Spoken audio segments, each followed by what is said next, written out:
Hi Angels, Nina here. I'm in our Viognier block and it's time to sample again. Viognier is a really tricky one to get right in terms of harvest decision, and this is the perfect way of showing you why. So on this side of the bunch, which has been a bit sun exposed, you can see there's really beautiful golden colour, and the flavour of the grapes is beautiful. It's really quite apricotty and definitely tastes ripe, ready to go. But on the other side of the bunch, if you can see in that video, it's quite green, so quite different in terms of its colour, and the acidity and the flavour in these berries is well behind.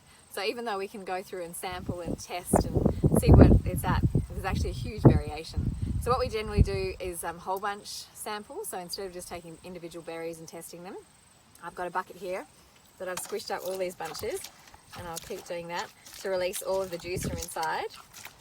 And obviously the flavour, once I taste this juice, is going to be completely different to tasting individual berries, which doesn't give me a proper indication of what the entire block will be like. So I've sampled this from across the whole block, so I've gone up and down lots of different rows sampling bunches and being as random as possible. We've also got a tendency, especially with our own vineyard, to pick riper, just a natural sort of subconscious picking of the riper bunches, which means that we can pick it now because we're quite keen to get it in once it's nearly ready, but we've got to be really careful we don't do that. So I always count sort of random steps and pick a bunch here and there, making sure I don't just take the best looking ones.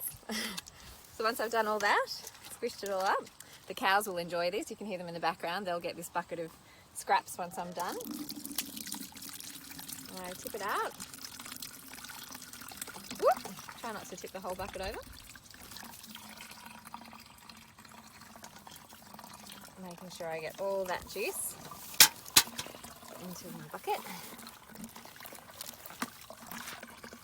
And I'm already making kind of decisions, winemaking decisions and thoughts while I'm doing this, because there's quite a lot of pectin in the grapes this year. Each year variation in pectin, but I'll be whole bunch pressing this fruit because we hand pick it, we can do that. Now I'm just going to pop this into here. This is I showed you a refractometer the other day, if you watched that video. Today I'm showing you a different form of sugar measurement, which is the hydrometer. But I can't wait, so before I do that, I'm actually going to taste it, see what it looks like. And it's getting really close now, I think. The acidity from those green berries is actually really helpful because it balances out the ripeness. Viognier can tend to be quite, when it's picked too late, it's really, really oily and quite very rich, which some people really like, but I quite like somewhere in between the two styles. One is quite lean and acidic, which I don't think has as much flavour, and the other is this really ripe version. So we sit on the fence. So I'm looking for the meniscus on the hydrometer, and if you measure at the bottom of the meniscus, I'm probably guessing it's about 11.8 to 12 by May, which means it's actually moved, it's moved to Beaumay in 4 days. So I'd probably be aiming to pick this around 13, depending on flavour.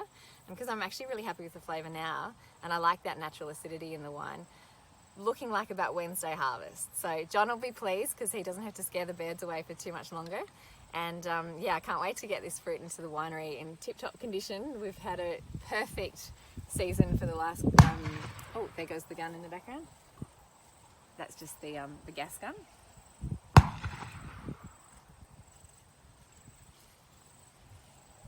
But perfect ripening just before harvest. We haven't had any rain for a few weeks now. We have got rain on the horizon, so it's extra exciting that we can pick this before that comes. And yeah, I'll keep you updated. This is going into a barrel ferment, so it'll be whole bunch pressed and drained into barrel for ferment, and I'll keep you updated on that. Have a great one.